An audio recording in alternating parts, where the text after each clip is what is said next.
runtii Puntland markii ugu horeyso aniga aan mid waxay ahayd 2007 Puntland markaas waxay jirtay 10 sano ku dhawaad jirtay markaas 9 sano jirtay waqtigaas cadda madaxka ahaa waxaa la oran karaa Puntland markaas ay runtii tilaabo waxay qaadaysay ay u tilaabsanayso horumar iyo maaragtay isheeg runtii nabadgelyo la taaban karo 2008 runtii waxaa malaysaa in ay tilaabo xoog la qaaday oo waxaa la oran karaa Puntland runtii waxay gaashay isku filaasho waxaa la dhisay institutions hay'adihii dawliga ahaa oo runtii dardargeliyay servicekay qabanayeen hay'adihii amniga oo runtii shaqeeyey markaas waxaa laga shaqeynayay Puntland inay dimuqraadiyad iyo doorasho hadda oo lagu jiro 2017 iyo 2008 marka la isbarbar dhigo farqi weyn baa u dhaxeeya macnaha ma waxaad leedahay haddaan dhaliilaya oo markii hore aan amaanaya Cabdi runtii hadda aniga 2000 iyo waqtiga hadda tagay aniga June 6 bilood baan joogay waqtigii ugu badnaa Puntland aan joogay waxay ahayd 2016 oo runtii aan ku kuurgalay wadanka waxyaabaha dib u dhaca ku dhacay iyo horumarka uu sameeyay oo aan runtii wadanka ku safray oo aan tegay meelo badan wadan ka mid aan tegay mudug aan si fiican ugu wareegay nugaal aan meelo badan ka tegay bari aan tegay waqtigii masaabikan inaan tago sool iyo sanaakiyo waxaa u malaysaa runtii dayac badan oo xagga institutionska inuu jiro in hay'adihii hadda aniga tusaale haddaan ku siiyo waxaan u baahday inaan la macaamilsano hay'adda CID oo runtii ay iga xireen inaan clearance ka soo qaato markaan tegay oo la yiri clearance laguma siinayo waxaan weydiiyey maadaama aanan dambi wadanka ka gelin oo aan aysan maxkamada xukumin seeda clearance lagu diidi karo kadibna waxaa la sheegay in wadanka uu hal qof xukumo qofkaasna uu yahay madaxweynaha haddii aan ka fasaxay laakiin waxaynu ka hadlaynay dhinaca siyaasaddu iyadu waa meesheeda haddii aad madaxweynaha ku dhalisan tahay waayitaankii kursiga aad raadinaysay laakiin dhinaca horumarka dhismayaasha Puntland oo ballaarata Puntland oo muuqaal kala yeelata 2008 iyo 2017 ama 16 sidee la isu barbar dhigi karaa taas si kooban u qeex runtii waxaa ka muuqda Puntland isbedel runtii xoog leh oo ku dhacay burbur ku dhacay runtii hay'adaha dawliga ah oo markii aniga 2012 iyo 2008 runtii la oran karay waa xooganaayeen waa shaqaynayeen dadku waa ku qanacsanaayeen markaas maamulka jiray laakiin hadda waxaa muuqata runtii baaba ka muuqda dhanka amniga oo runtii amnigiiyo isku dhex yaaqay oo aad ka warqabtaan maaragtay isheeg meel ay al-shabaab wadanka ay kasoo weerartay bilal qorshaysan oo runtii boosaaso iyo gaalkacyo iyo meelo badan ka dhacay basically hay'adaha amniga oo awoodii ay ku shaqayn lahaayeen iyo dhaqaale ay ku shaqayn lahaayeen aan haysan aad u malaysid runtii inay kala daateen waxaa kaloo muuqata asraaro iyo khilaaf soo kala dhexgalay dadkii runtii Puntland wada deganaa waxaa kaloo muuqda barnaamij la islahaa Puntland runtii waxay ku tilaabsan doontaa horumar oo doorashooyinka 2019 dhici lahaa waxba lagama qaban marka institutionskii xooganaad 2012 oo la dhisay oo runtii meel fiican marayay oo la islahaa maantay computer noqon lahaayeen oo hadda waxaa muuqda runtii uu ku dhacay burbur aan shaqaynayn. ka warqabtaa Soomaaliya marxaladda ay ku jirto Puntlandna boodka ay kaga jirto waa u warhaysaa haddii aadan inda tirayn Cabdixabiib dad badanina waa og yihiin marka adigu waxaad ka soo qaaday hadda meel ziira meel ugu hooseysa Soomaaliya inay tahay yani sidee hadalkaasi caqligal uu ku noqonaya ama dadku kaaga rumaysanaya kaba soo qaad kuwa gudaha jooga oo kaaga xoogaysan runtii marka la dhigayno magaalada Muqdisho oo runtii iyadu weliba aan silaado horumar aan hore u qaadan oo runtii caqabado tiro badan oo environmental issues ay weli ka jiraan. Puntland waxay ahayd maamulka ugu horeeyay oo runtii ku tilaabsaday horumar, ku tilaabsaday nabadgelyo, tusaale u ahaa runtii wadanka intiisa kale ay dadku maaragtay ishay ku haminayeen maamul goboleedyada kale inay ayada ku daysadaan. Hadda waxaa umalaysaa runtii in ay uu ku dhacay dib u dhac, in ay gadaal u socoto, taasina ay keentay runtii maamul xumo. For example, hadda sharci dejinta baarlamaanka oo kale waxay ahayd inay la shaqeyso uu la shaqeeyo xukuumadda ay la shaqeyso.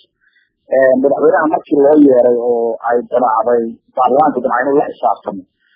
wuxuu ku yiri waxba ma kala garanaysaa. Waxay ka weydiiyeen amniga oo runtii ay xaq u leeyihiin oo dastuuriyan ay xaq u leeyihiin inay ka wareystaan oo loo jeedo oo maaragtay isheeg burburay ay ka wareysteen ugama jawaabin. waxay ka wareysteen barnaamijkii democratizationka doorashada 2019 ka Puntland la gaarsiin lahaa. wuxuu yiri waxba kama jiraan. ismadii waa hadlay iyo odayaashii iyo nabadoonnadii wuxuu ku yiri waxaad awoodi weydeen inaad garkiina ilaan marsataan aniga waxba ima weydiin kartaan. aqoonyahankii baa la hadlay iyo siyaasiyiintii wuxuu ku yiri waxba idin kama weydiinayo. laakiin Cabdixabiib waxaa jira maamul iyo kala dambeyn oo hanaan dawliya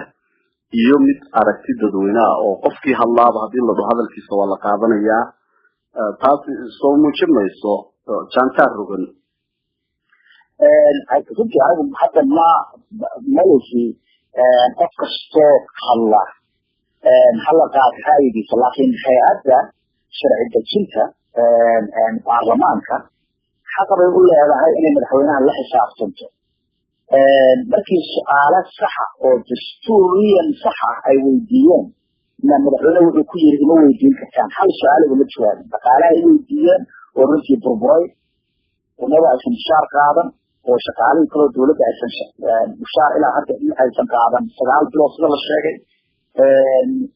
waxay damceen su'aalo saxa oo xaq ay leeyihiin inay weydiiyaan madaxweynahana hal su'aal ugama jawaabin. odayaashii dhaqanka aqooyahan oo runtii aas-aasay Cabdixabiib may maqlaysaa aqooyahan waxaa tahay jaamacad Mareykanka ku taalla wax ka dhiga dabcan nin aqooyahana oo reer Puntland marka laga tago dhaliishan tirada badan ee aad soo jeedinayso dhinaca kale maxaad Puntland horumarkeeda ku sifayn lahayd? runtii anagu markaan hadda aan dowladda dhaliilayo ma rabo inay runtii Puntland isku dhex yaacdo kuma faraxsani marxaladda hadda Puntland ay ku jirto oo runtii mid aan fiicnayn ah. waxay iga tahay runtii kala soo jeedin bay iga tahay. wadankan shuruuc buu intaas kusoo gaaray wuxuu kusoo gaaray ismada madaxooda intaas kusoo gaaray hay-adaha dawliga ah oo isdhegeyso intaas kusoo gaaray. marka weli hadduu shaqadii loo igmadayna uu qaban waayo oo runtii wadankii uu baadaas ku sugan yahay dadkii la tala lahaayo sixi lahaana uu diiday kala soo jeedintoodii anigu waxaan odhan lahaa runtii meelaha looga soo wada jeesto weliba shacabka Puntland iyo ismada waxaan ku dooranayaa maxaad ula jeedaa meelaha looga soo wada jeesto arigaasi maxaad ula jeedaa? macnaha waxaan uga jeedaa runtii annagu ma ahan wax ka khaldan ma jiraan haddii qofka uu shaqadiisa qabsan waayo in shaqada lala xisaabtamo xisaabtanka hadduu diidana in shaqada laga qaado wax ka khaldan ma jiraan baarlamaanka shaqadiisa waxa weeyaan inay madaxweynaha la xisaabtamaan haddii xisaabtankii diiday marka oo isimadii iyo baarlamaankii iyo odayaashii dhaqanka iyo siyaasiyiintii iyo aqoonyaankii qasab waxay noqonaysaa in runtii inta baarlamaanka la hor keeno xilka laga qaado anigu runtii waxaan ku talinayaa sababtoo ah ma rabno inaan ku baraarugno mar aan wax la qaban karin intay goor tahay weli baarlamaanka la hor keeno waayahay maamulada kale sida galmudug dhawaan waxaa ka dhacay mooshin ka dhanaa madaxweynaha oo ahayd kaasoo muddadii uu soo isbaxayay iyo go-aan qaadashadii baarlamanka ay ahayd wax yar ama muddo ka yar 24 saac gudaheed marka dad badani taas waxay ku saleynayaan inay muujinayso disay la'aan dastuurka iyo hay-adahooda dawliga ah marka midaas baa la barbar dhigi karaa sida hadalkaagu u dhacayo Puntland oo jirtay muddo ka badan 18 sano ayna adag tahay marka la fiiriyo qodobada uu qorayo dastuurka Puntland impeachment in lagu sameeyo mas'uuliyiinta sare ee golaha xukuumadda hadda waxaan ku sheegayaa tilaabada ay qaadeen baarlamaanka galmudug runtii tilaabo waxay ahayd saxa oo runtii geesinimo ku salaysan cabdikariim ilaa intii xilka loo doortay inuu dhibaato u geysta maahan galmudug inuu dhibaato u geysta maahane runtii waxuu kusoo kordhiyay ma jirto mar waxay ahayd uu dagaal kula jiray Puntland mar waxay ahayd beelaha wada dhistay galmudug uu dhexdooda isku dirayay marna mar uu xasan sheekh u shaqeynayo xildhibaano u aruurinayo marka baarlamaanka galmudug runtii tilaabo waxay qaadeen oo weliba geesinimo leh in madaxweynaha marka hadduu shaqadiisii ka gaabiyo uu qabsan waayo shaqadii loo idmada hadduu gudan waayo in shaqada laga qaado wax ka khaldan ma jirtaa infact madaxda Puntland waxay ka faa'iidaystaan dhaqan Puntland ka jira oo la yiraahdo ilaa madaxweynaha uu xilka dhamaysanayo yaa la taaban chanskaasay ka faa'iidaystaan anigu waxaan aaminsanahay dhaqanka noocaas ah in runtii laga gudbo in qofka lala xisaabtamo haddii qofku uu ogyahay inaan lala xisaabtamayn oo uu bayskala xilka iska haysan karo asagoo waxba qabanayn wuxuu rabuu samaynaya haddii marka waxaa laga markaan ku weydiiyo Puntland xilligan waxaa laga dareenayaa inuu leeyahay aniga cid waxay iga qaadi kartaa ma jirto inuu leeyahay laga dareenayaa waayahay cabdi xabiib aan ku weydiiyo Puntland xilligan abaar baa ka jirta in mooshin laga keeno madaxweyne ama mas'uul waa arrin adag marka loo eego cabsida laga qabo inay keeni karto khalkhal siyaasadeed oo u dhigmi kara midkii 2001 ka dhacay Puntland taasi kuma muuqanayso miyaa in ay meesha ku jirto maya walaal aan khalkhal siyaasadeed ma jeedo runtii in abaaraha laga hortago isla markaasna laga hortago maamulnimada Puntland ka jirto runtii sii baabi'inaysa oo madaxweynaha lala xisaabtamo oo baarlamaanka la hor keeno oo la su'aalo la weydiiyo sax ah oo la yiraahdo maxaa soo iyo sanaa ka qabatay doorashadii 2016 dhacday ammaanka maxaa ka qabatay dhaqaalaxumada maxaa keenay maxay tahay safarkan joogtada oo malaayiinta ku baxayso oo maalin kasta aadaysa in la yiraahdo annagu dawladda waxaan ku Puntland waxay ku dagaalamantay barnaamij la yiraahdo federalism sababta aad xamar uga dhigatay maaragtay xarunta uga dhigatay maxay tahay su'aalahaas in la weydiiyo cabdiweli oo baarlamaanka la hor keeno oo shacabku ay dhegeystaan oo hadduu ka jarbixi waayo shacabka Puntland lala xisaabtamo oo xilka laga qaado runtii wax dastuurka uu diidayo maaha laakiin dastuurkaa qaba colaad Puntland ka dhacaysa oo runtii kood haddii la xisaabtamo xilka laga qaado qolada colaada u abaabulaysa anigu haddeertaan ma garan kara mana jirto runtii waa waxa iska dadka lagu cabsiinayo weeyaan horena uma jirin haddana ma jiri doonto reer Puntland runtii waa ku daaleen maamulka hadda jira oo Cabdiweli madaxda u yahay waxaan u malaynayaa haddii jaaniska la siiyo hadda baarlamaanku anagu markaan wareysano waxay yidhaahdeen waxaan ka shaqayn lahaanahay maamulka Cabdiweli isagaa faragelin iyo musuqmaasuq iyo kala qaybin isagaa ku wada shaqadooda ay ka qabsan waaye marka anagu waxaan ku boorinayaa ismada iyo shacabka Puntland inay runtii baarlamaanka la shaqeeyaan la empower gareeyo si ay ula xisaabtamaan hay'adaha kale